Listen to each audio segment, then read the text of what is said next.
Welcome back to the channel. Today let's talk a little bit about the AR-9, which is of course the 9mm version of the AR-15. When it comes to pistol caliber carbines, the popularity of the AR-9 is on the rise.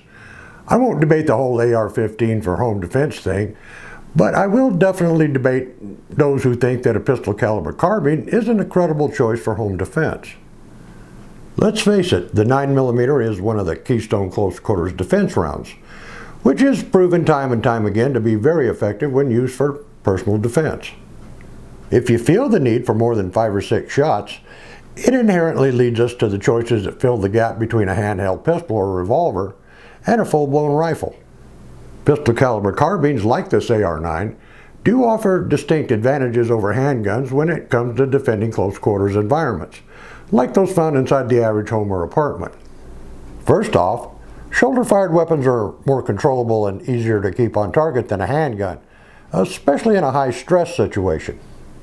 Since pistol calibers produce very little recoil when fired in a carbine, that opens the door for shooters who are recoil sensitive, or even those people who find a handgun difficult to shoot well. When fired in close quarters, pistol rounds generate less explosive concussion and muzzle blast than larger rifle rounds. They also produce less over-penetration potential. Loaded with some of today's high-performance handgun ammo, these AR-9 carbines can be a seriously potent home defense choice. AR-9 uppers that have the receiver set up to use pistol magazines almost universally have one thing in common, which is they fail to hold the bolt open after the last round's been fired. Personally, I don't care for AR-style pistols or rifles that don't lock the bolt back after the last shot's been fired.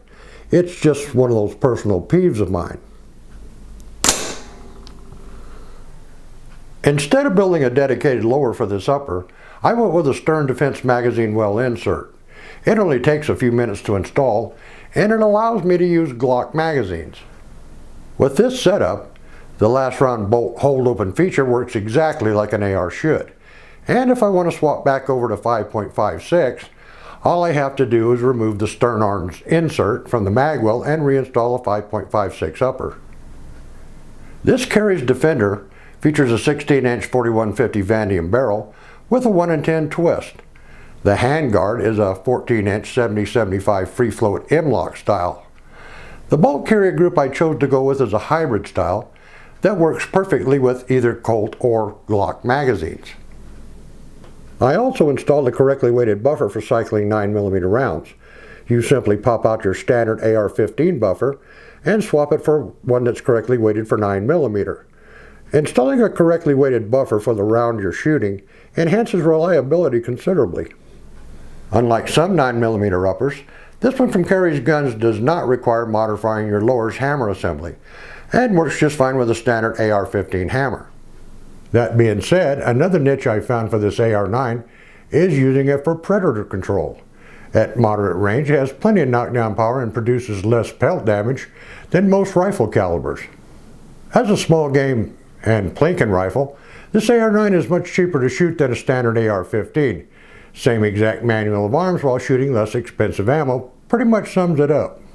Let's face it, an AR-15 shooting a 5.56mm rifle round makes a pretty big mess out of a potentially edible small game animal. An inexpensive full metal jacketed 9mm round generally leaves you with something a bit more edible, which is also a great quality to keep in mind if you're considering a survival rifle. The report of a pistol caliber carbine is considerably quieter than larger rifle calibers, which is something to consider when hunting or shooting in more settled areas. Personally, I like to avoid upsetting my neighbors whenever possible. AR carbines do come in a rather large variety of configurations. This is simply the setup I chose to go with for my AR-9. No muss, no fuss, and it shoots great. So what's not to like? Well, that pretty much wraps things up for today. So until next time, practice often, shoot straight, and thanks for stopping by.